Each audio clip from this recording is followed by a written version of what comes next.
Okay, so this is a review of the Samsung UE32ES550 32-inch LED TV.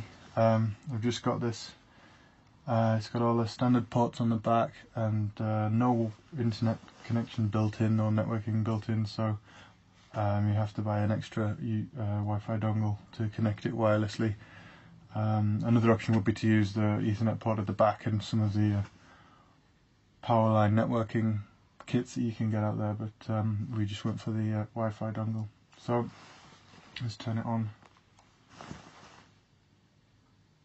So there's no actual hard power button, it just goes into a very low power standby mode, it seems. And this is just showing the Apple TV output at the minute. So I'm not going to talk about the TV's ability to tune into sort of analog or digital stations. We're sort of using it as a completely internet-based TV, so there's only online content that we'll be interested in, and network content streamed over different computers in the house. So the first thing you do is to press the Smart Hub button, which is there in the center, and this opens up this dashboard here, and most of these apps will install by themselves, and when you first turn on the TV it goes through an update process and keeps downloading fresh ones and getting the latest versions. So the main ones that people will be interested in are the TV streaming applications, I would imagine. So here you get ITV player and BBC iPlayer, and this is for the UK. I don't know what you get elsewhere in the world. And you also have the subscription services like LoveFilm and Netflix, and then there's the YouTube app there. So I just talk through a routine use of iPlayer. So highlight the app and press OK, and it opens it up. It's reasonably snappy for a TV. I know I've played with older smart TVs that have been quite painfully slow to use, but this is quite nice and nippy, and it's quite a nice interface actually. So just scroll along the bottom here to get the categories or the channels that you want. It just loads up. Pick your category, entertainment, then up again, and you can just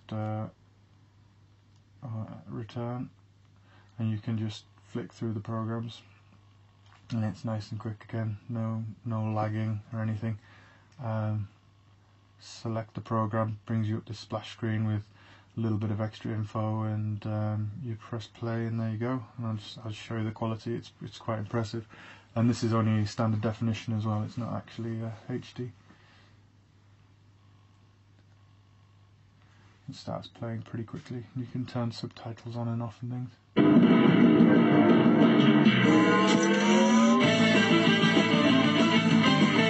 Yeah, those bars disappear, but I don't want to leave that playing for too long. Okay, so you can press the Smart Hub button again to get back, and as well as the streaming internet TV streaming services, there's Facebook app, Skype app, Rightmove basically allows you to search for houses to buy and rent online. It's quite a nice way of doing that if there's a few of you looking at properties and things. There's also this web browser, which is well, just basically completely useless with the remote control. The direction arrows move the little cursor. I don't know if you can see that, but it's basically unusable. You need to plug in a keyboard and mouse to get anything out of that. It's just not worth it. The other interesting app which we're using quite a lot is Plex. So we have a Plex server running downstairs with all our media on, and built into this TV is a Plex app which you can just get from the Samsung App Store. Install it, select, and all the different media that you have. So this is a feed from our security camera. You can just go and select a video, and it'll remember where you last played from any other device that you've got. So this works across our iPhones and TVs downstairs and things. can just start from the beginning, play this, and this is just streaming now, and you can fast forward and stop, pause, rewind. It's all there. So those are, well, that's basically what we'll be using the TV for. The digital and tuner is basically useless these days, and for anything else that this thing can't provide, we have the little Apple TV there connected up, and that just goes over HDMI. Maybe the other things would be to look through the menus. So you've got all your basic settings for picture, sound. Again, it's not connected to the terrestrial network. Gives us all our details about the network connection. Again, that's all just simple, straightforward. You just plug and play, really. A few system settings and manuals and things, and contact details for Samsung if anything goes wrong. And that's about it. The only other thing I would show you is the app that Samsung have for iPhone. I'm not sure if there's an Android version available, but it's called the Samsung TV View app.